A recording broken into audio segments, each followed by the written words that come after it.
Right then, welcome back to Stretford, Paddock. My name is Stephen Howson, and this is a quick deep dive into Ole Gunnar Solskjaer's style of play. The question of exactly what Manchester United and Ole Gunnar Solskjaer's style of play is definitely something that's really circulating amongst the fan base. It's something that is labelled as criticism, pretty much. Oh, what even is his style of play? It's usually a Twitter thing, but you've seen it. It's a question that's out there all the time. We can probably all agree that there isn't something about our style of play that's distinctive. Something doesn't really stand out. And maybe because it's not won something. Maybe because it doesn't have a fancy-sounding foreign name. It doesn't really get the respect or sort of branding that gegenpressing, tick-attacker, something like this, or even, Bielsa ball has got. Because there's elements of all of those three styles of play kind of wrapped up in what Ole does. Also, very heavily in what Sir Alex Ferguson did in sort of the latter half of his Manchester United management career. Now, United lost an away match against English opposition for the first time in 30 matches following a defeat against Leicester last weekend. And the previous such defeat came against Liverpool all the way back in January 2020, which means that our insane away form has given us a pretty decent sample size where we can look at how United set up against different opposition under different circumstances and what that means in terms of the style of play. Now, I think we could probably agree on a couple of things, or even if you don't agree, these are the facts. We do have personnel better suited to exploit the space, use speed and fast build-ups. We generally lack creativity against set defences, so your low blocks or your defensive shapes. Our attacking players are generally dynamic and we generally score goals outside of predictable patterns of play. And I don't think that the confidence is there yet from the manager in this team where he feels he can go for it in a lot of the bigger games or against supposedly better and tougher opposition. I think it's arguable to consider whether this has something to do with the front three. For the most part in the last 18 months, that's consisted of three very similar inverted forwards or wingers with Martial, Rashford and Greenwood rather than the natural number 9. And arguably three players who generally work better in space. Although that there's slight variations of how that they work in space. I think all three like the ball at their feet. They display limited off-the-ball capabilities. They don't really have that instinctive predatory striker sort of movement in the box. United completed 337 crosses in the league this season, which gives us a ranking of 11th in the league. And a team tailored towards forcing through the middle because of the lack of aerial threat that we pose, or do we underutilise our width very well? I think it's a little bit of a combination of both of those things. I think that we're left side dominant, left side reliant, and I think because of Wan-Bissaka's limited ability on the ball and limited crossing ability, even though his crosses are getting better, his lack of a right wing partner that's going to do the same sort of thing really hampers both United and him, I think. I think he'd look better with someone that was holding his width on that right-hand side that he could link up with and probably rely on to do a little bit more of the attacking in that area. I think one of the best ways that you could analyse this Manchester United team would be to look at them a little bit like a basketball team. A basketball team that's fast on the break, obviously counter-attacking, dispossession opposition, quick little presses and pressures, rather than a team that is a better in a half-court set, someone that's in possession in an opponent's half, looking to try and break them down and drag them out of space with their shape. We're a team that's dangerous when given space. We are a team that loves to exploit that with the blistering pace of the forwards that we utilise. The evidence of this is perhaps our performance versus the teams that come at us, and also our struggles in overcoming low blocks.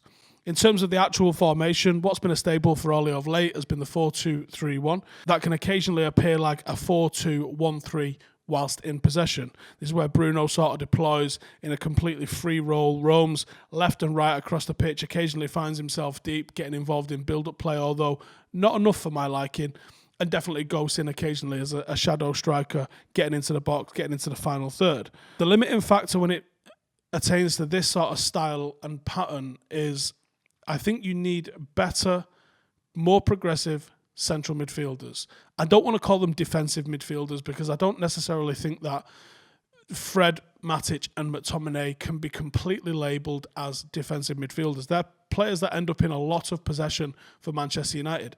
They're not being defensive when they're in possession. But I think that they're limited in their output when it comes to recycling, when it comes to incisive, direct forward passes that break the lines. I think that that's where the limitation of those players really shows it up. Now, you've got the eye test. The eye test is you just look at them and you go, I'm not having him. I don't rate this. I don't like that about him. But there's also some data that you can look at, and this is key passes. Now, key passes are a better statistic than just pure passing percentage because I can knock it 5 yards, receive it, 100% pass rate. All of those three players, Matic, McTominay and Fred, average 0.7 or less key passes per game.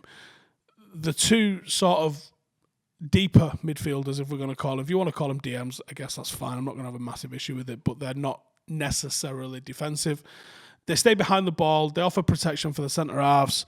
One of them occasionally gets released as a bit of a third man to arrive into the box. McTominay is quite astute at doing that.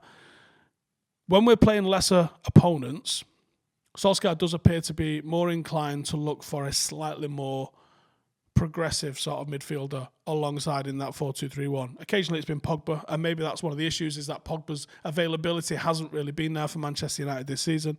But Pogba comes in, he brings in an added little bit of creativity. You see Bruno's starting position is a slight bit higher up. The front three display a lot more interchangeability and rotation.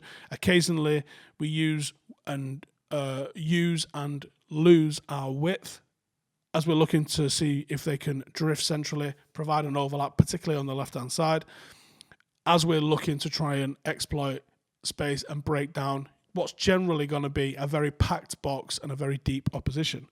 When playing against stronger opposition, he's more likely to make a couple of slight adjustments. One of the things that we've noticed is Pogba occasionally comes out of that DM sort of role. You've seen him on the left-hand side. This is literally trying to accommodate Pogba in a team where I think Ollie still doesn't trust everybody in it implicitly. You've seen Marcus moved over to the right-hand side to accommodate Pogba on that left wing kind of spot. It's not really. We've also seen him experiment with a 4-4-2 diamond. This is kind of trying to force Pogba into the team. Obviously, you can still have Bruno, but then he can also play McTominay and Fred. This is looking for us to exploit space in between the fullbacks and the centre-half when they're in transition. And you're looking for a two-striker system at the moment in modern football. It's quite a rarity. So it's something that defences aren't entirely competent in keeping up with. And I think when you've got the likes of Bruno that can drift in there as well and make up a second striker, that as well really adds to a little bit of a pressure. And I actually like the 4-4-2 diamond. I think it's got a lot of benefits that really suit Manchester United's personnel and style of play. What you're also looking for in these sort of situations is you're looking to counter in a big, big way. That's why you see Ollie opting for James. It's the number one attribute that James has got. I think he's got a lot more that he could do in the final third to improve on. But this is one of the reasons why you see Dan James brought in. He started against Leeds in that 6-2 hammering. We exploited the space in behind and he was dangerous, scoring as well in that. The key statistics around some of this, which kind of paint a bit of a picture about who we are, these are all from the Premier League this season. Average possession for United in all competitions, 54. Now, that's risen steadily with how long Solskjaer's been as a manager. When he first came, we were very reactive. We did like to let the opposition have the ball, and then we would hit them on the counter. I think since the arrival of Bruno, we've wanted and maybe needed to have a little bit more ball possession to play through Bruno and get the best out of him. And you've seen that our average possession has really started to slowly creep up as we've become less of a counter-attacking side and way more often a possession-based side. We've also averaged an expected goals output of 1.77 XG per game with 1.93 actual goals per game. And our progressive passing is also improving too. Now, a progressive pass is a completed pass. This is a definition for those who've heard it, maybe don't know what it is. It's a completed pass that moves the ball towards the goal at least 10 yards from its furthest point within the last 6 passes. So in a little bit of a sequence of play, a line-breaking pass would be considered as a a bit of a progressive pass. You often see the fullbacks have quite high pass progression because they're going down the line with it to a winger. Wan-Bissaka doesn't really have a lot of progressive pass because he's got no one in front of him. United have averaged 30.8 progressive passes per game in all competitions, but average 39.4 in the league this season, which is the fourth best behind Liverpool, City and Chelsea, which tells you that we are a team that moves the ball up the pitch quite effectively. We average 10.5 key passes per game. Obviously, that is a pass which leads directly to a shot, and we are fifth in the league for that, which is behind City, Liverpool, Chelsea and Leeds, funnily enough. And we have completed 35 successful through balls in the league this season, which again is fifth in the league for us this season. As I mentioned earlier, our 337 crosses completed in the league puts us at 11th, meaning that we are clearly a team that is not tailored to use the width or don't have someone that you can aim for in the centre. And we've also had less touches in our opponent's box than Brighton this season. Brighton on 792, United on 785. But we have completed the second most dribbles into the final third, which puts us just behind Manchester City, who are on 612. We're on 539. So that tells you exactly what Manchester United are doing. Or it does if you start to think about it.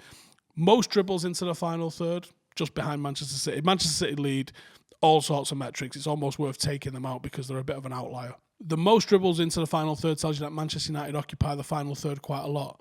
The 11th most crosses from that point tells you that we're not spinning it out wide and looking for a return ball coming in. It tells you that we have got a certain way to try and build up and try and score. The through ball is what Manchester United do, and obviously we're fifth in the league for successful through balls this season, which tells you that maybe there's a little bit more required from that. And that goes back to the original point, talking about the lack of movement amongst the forward three and the lack of a real number 9 that could maybe play with his back to goal, isn't looking to turn and dribble every single time. You're looking for someone who can maybe hold it up, turn, snap, shoot. Hello, Erling Haaland. Although I don't think Manchester United are going to get him. For me, what does this mean in terms of Manchester United's style of play? Well, the bottom line is we are tactically flexible, and I don't know why that is seen as a negative.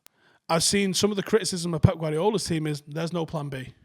What can he do if the tick-attacker doesn't work? Now, invariably it works because he's at the biggest clubs in the league sometimes, or certainly the most well-backed clubs in the league, or he's got some unbelievable stars like Lionel Messi that he can rely on to pull him out of the shit. But when it hasn't worked, it falls down. Solskjaer's got a great record against Pep Guardiola, considering the two relative starting 11s. When we had Rolly Mullenstein down for a podcast a while back, we was talking to him about the principles of Manchester United's style of play under Sir Alex. When Sir Alex gave Rene the job, he said, here's what I want to see. This is all I want to see from you. Pace, power, penetration, possession with a purpose, and unpredictability. That was the 5 principles of what Sir Alex was. Most of you now couldn't tell me what Sir Alex Ferguson's play was. Oh, he played with wingers. Did he? He played 4-4-2. No, he didn't. He did sometimes, but he didn't play it all the time. A style of play isn't a formation. A style of play is more of a mentality than it is anything else. Just because Pep Guardiola and Bielsa and some other managers have got very easily recognisable shapes doesn't mean that they're better or worse. Bielsa's got a very, very clearly defined shape and way of playing. But where are Leeds in the table? I reject the notion that there's no style of play or that it's just vibes at Manchester United. And I think that United and Ole are trying to implement the Fergie Rennie mantra, the pace, power, penetration, possession with a purpose, unpredictability. I really genuinely think that we are trying to implement that as our playing philosophy. Now, there's many ways to get the end result, which is what you want, which is a goal. Many ways to do that. And I think we've certainly not mastered all of it, and I don't think we're even close to mastering maybe even half of that. I think we've got pace, no doubt. We play with pace. We play with penetration. We do. The data proves that.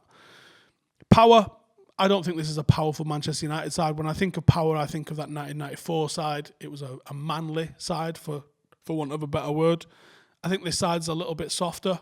We're certainly not there with the power. Definitely could be improved upon. Possession with a purpose. I think we largely do that, but I think it could be definitely improved upon. And I think personnel would change that and make that better for United, as would those sorts of things for the unpredictability. Because I think when you look at some of the stats, we're not balanced. We're very right side weak. Wan-Bissaka and a lack of a right winger really hampers our play, being balanced, playing down the left and playing down the right. And I think the lack of a number 9 means that you know, and I know, and the opposition know, that the crosses aren't going to be coming in. There's a reason that United, for having quite a large amount of possession and having so much territory in the final third of opposition, we're only putting in the 11th amount of crosses. We know that crosses aren't coming in. We know that United aren't going to come down the right-hand side. So there's certain ways that you can set up to try and nullify Manchester United. And I think literally just having a better right-hand side, you'd see more production on the left, you'd see more production down the centre, and you'd definitely see more production down that right-hand side. United at the moment are quite easy to predict. So I think the unpredictability, and this goes to the patterns that you want to see from Pep. Like, you can tell what a Manchester City goal is.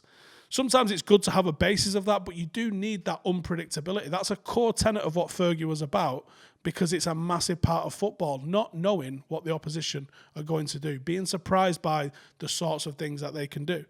I think it is good to have a baseline for what you want to see in terms of a few patterns, and I actually think that United have got that.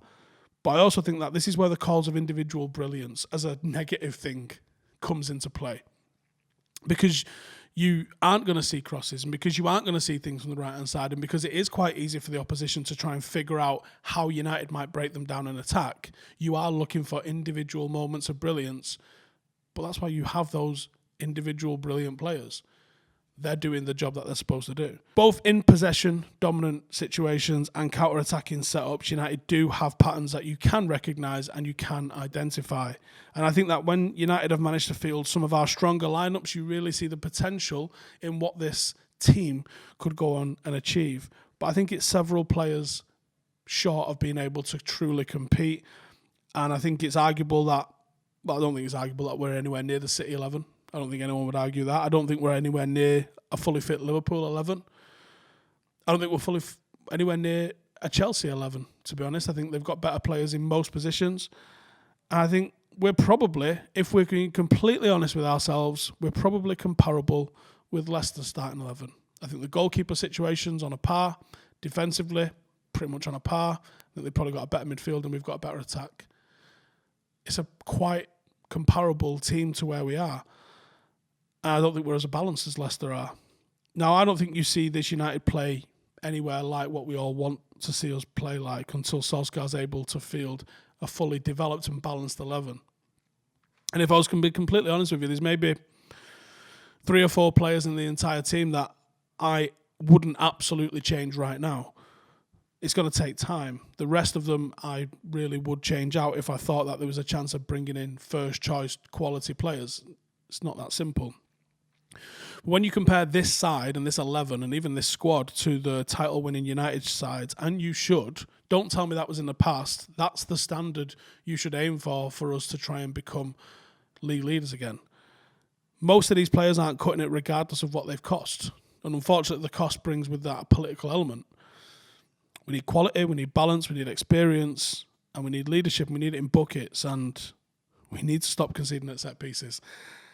I think if you can sort those things out, you will definitely start to see the exciting, ruthless, fearless, attacking football that we all crave. When Solskjaer first came to Manchester United, that first game, those opening games when he won all those back-to-back games, you saw glimpses of what could happen.